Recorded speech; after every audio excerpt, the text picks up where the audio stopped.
Hello बच्चों, मैं पवन कुमार आप सभी बच्चों का मैथ एंजॉय बाय पवन सर यूट्यूब चैनल में स्वागत करता हूं। हम लोग बेटा 10th क्लास का मैथ पढ़ रहे थे, जिसमें हमारी एक्सरसाइज 3.4 चल रही है, जिसमें दूसरा सवाल चल रहा था। दूसरे सवाल में बेटा कुल मिला के 5 पॉइंट हैं, जिसके 3 पॉइंट कंप्लीट हो गए थे। आज चौथा पॉइंट करने वाले हैं।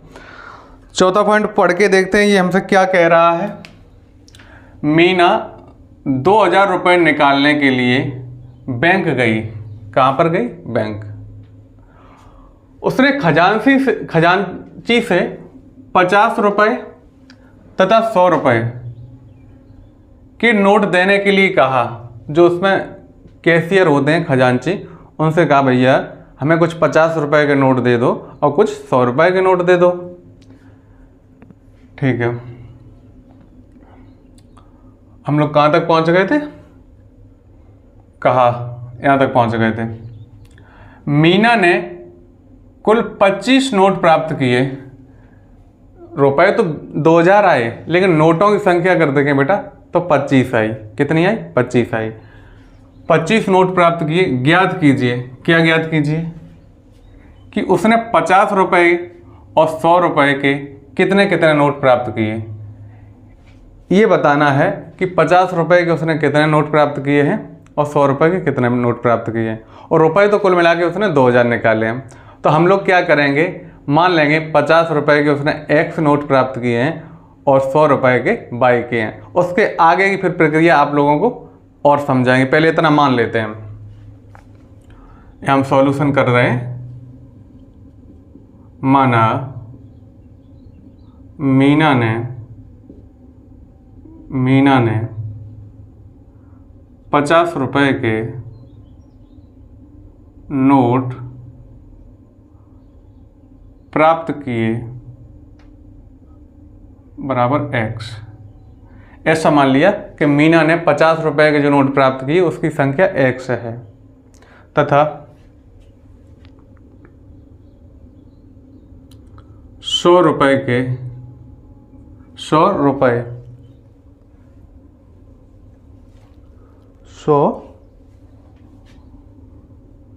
के नोट प्राप्त किए बराबर 22। 100 रुपये के उसने 22 नोट प्राप्त किए और 50 रुपये के X नोट प्राप्त की। ऐसा हमारे द्वारा मान लिया गया है। अब बेटा एक चीज़ आप इधर समझें। जैसे 50 रुपये का अगर किसी व्यक्ति ने एक नोट प्राप्त किया, एक नोट, तो रुपया कितना बना है? रुपया बना है 50। अच्छा, 50 रुपये के किसी व्यक्ति ने अगर 2 नोट प्राप्त किए हैं तो रुपया बेटा कितना बना है? 100। देखो 50 के अगर 2 नोट हैं आपके, 50-50 के 2 नोट हैं आपके पास, तो रुपया कुल कितना आपके पास होगा? 100 रुपया होगा। और नोटों की संख्या कितनी होगी? नोटों की संख्या 2 होगी। यहाँ पर नोटों की संख्या 1 थी।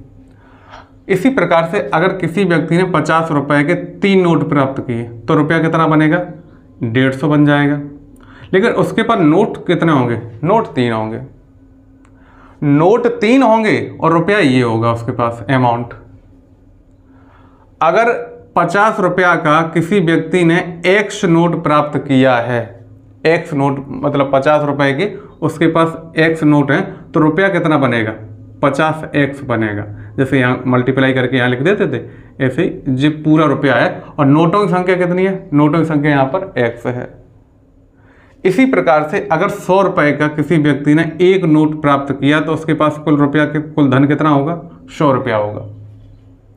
अगर किसी व्यक्ति के पास 100 रुपये के 2 नोट हैं, कितने नोट हैं? 2 नोट हैं। यहाँ पर 1 था, यहाँ 2 नोट है, तो रुपया कितना उसके पास आएगा? रुपया उसके पास आएगा 200 रुपया होगा उसके पास। नोटों की संख्या की बात करें तो 2 होगी। यहाँ नोटों की संख्या 2 थी लेकिन रुपया 100 था।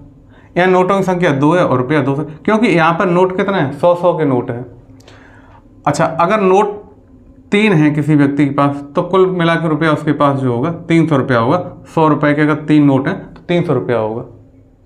100 रुपये के अगर उस व्यक्ति के पास अगर 22 नोट हैं, कितने नोट हैं? 22, तो रुपया उसके पास कितना होगा? 100 22 होगा। कितना होगा? 100 22। समझ आ रही है आपके कि नहीं? यहाँ देखो 50 रुपये के अगर X नोट है तो उस पर कुल इतना रुपया होगा, 50 रुपये वाला।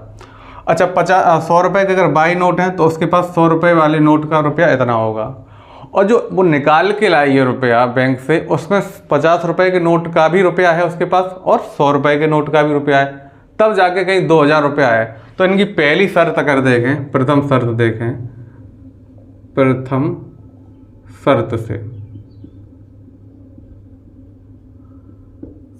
मीना कितने रुपए निकाल के लाई? 2000। निकालने के लिए एक बैंक गई, उसने खजांची से 50 रुपये तथा 100 रुपये के नोट देने के लिए कहा। उसने ये कहा भैया 50 रुपये के नोट दे दो कुछ और कुछ 100 रुपये के दे दो। तो जो 50 रुपया का बेटा नोट जो लिया होगा उससे जो धन बना होगा वो कितना बना होगा? 50x बना होगा, क्योंकि उसके पास 50 रुपये के x नोट हैं। अच्छा कुछ उसने 100 रुपये के नोट लिए होंगे बाई, मैंने ऐसा मान लिया बाई नोट 100 रुपये के लिए।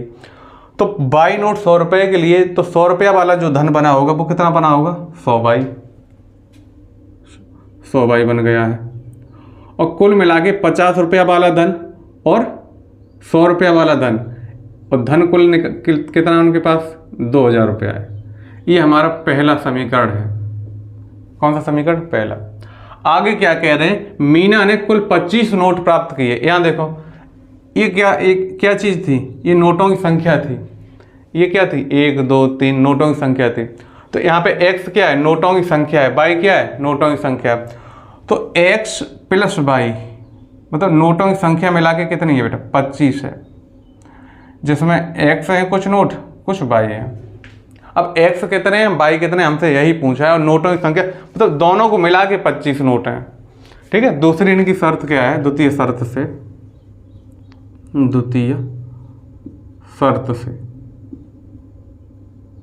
जो नोटों की संख्या है बेटा x प्लस बाई, कुल इनके पास कितना धन है? x प्लस बाई बराबर 25 नोट हैं इनके पास। दो समीकरण बेटा निकल के आ गए। अब इन्हें हम विलोपन विधि से हल करेंगे। कौन सी विधि से करेंगे? विलोपन विधि से, क्योंकि इन्होंने विलोपन विधि से ही करने को हमसे बोला है। ऊपर का अगर इसका अस्तित्व हो तो विलोपन विधि से याद कीजिए। अस्तित्व कब होगा कब नहीं होगा? आप a1/a2 और b1/b2 निकाल के देखें। अगर वो बराबर नहीं आएगा तो अस्तित्व होगा। a1/a2 बराबर b1/b2 आ जाता है, और अगर बराबर आ जाता है c1/c2 तो अभी उसका अस्तित्व होगा। ये आप स्वयं निकाल के देखेंगे। इस सवाल में इसका अस्तित्व है। देखो 50 का भाग इस पूरे समीकरण में जा रहा है, तो हम ये करना चाहते हैं कि पूरे समीकरण में 50 का भाग दे देते हैं, जिससे क्या होगा सवाल हमारा थोड़ा आसान हो जाएगा। तो यहाँ देखो जब हम 50 का भाग देंगे इसमें पूरे समीकरण में, तो यहाँ क्या 50 एकन 50 आ जाएगा। 50 दूना 100, 50 दूना 100, और 50 से हम इसे काटेंगे तो देखो 200 हम देते हैं 50 का भाग, तो 50 चकू 200 यहाँ तक चला जाएगा। 50 चकू 200 और पीछे ये 0 बच जाएगी, 40 हो गए। ये हमारा समीकरण नंबर 1 है। अब यहाँ गुणांक देखो बेटा, x के गुणांक और y के गुणांक समान है लेकिन चिन्ह एक जैसे हैं। तो हम क्या करेंगे? समीकरण 1 में से समीकरण 2 को घटा देंगे, जिससे x वाला पद गायब हो जाएगा। ठीक है। चलो यहाँ हम क्या करेंगे? समीकरण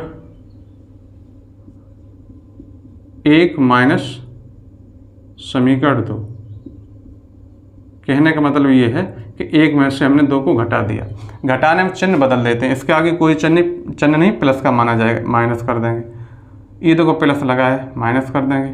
कोई चिन्ह नहीं, प्लस माना जाएगा, माइनस कर देंगे। यहाँ देखो माइनस का x प्लस का x 0 हो गया।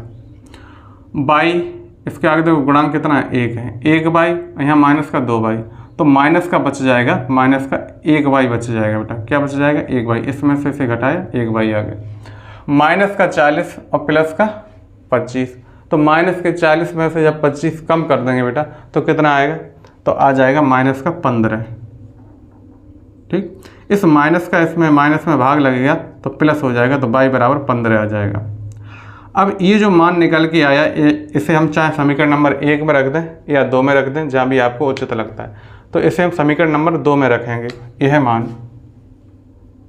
मान समीकरण 2 में, कहाँ में? 2 में रखने पर 2 क्या बेटा? x प्लस बाई बराबर 25, तो x प्लस y बराबर 25। y का मान कितना है 15 बराबर 25। 15 जब बेटा उधर जाएगा तो घट जाएगा, इधर जुड़ रहा है उधर जाके घटेगा, तो 25 में से 15 घटेगा तो बेटा कितना आएगा 10 आ जाएगा। आराम से आप घटा के देख लो। x क्या था बेटा, x जो था वो 50 रुपए के नोटों की संख्या थी, y क्या था 100 रुपए के नोटों की संख्या थी। तो हम लिख देंगे अतः 50 रुपए के नोटों की संख्या बराबर कितनी है 10, ठीक है। तथा 100 रुपए के, कितने रुपए के 100 रुपए के, 100 रुपए के नोटों की संख्या कितनी है बेटा, बाई का मान कितना आया था 15 है। 100 रुपए के नोटों की संख्या बेटा 15 है। तो हम लोगों ने इसे बहुत अच्छे से समझ लिया है, आप लोग इसे नोट करेंगे और समझेंगे।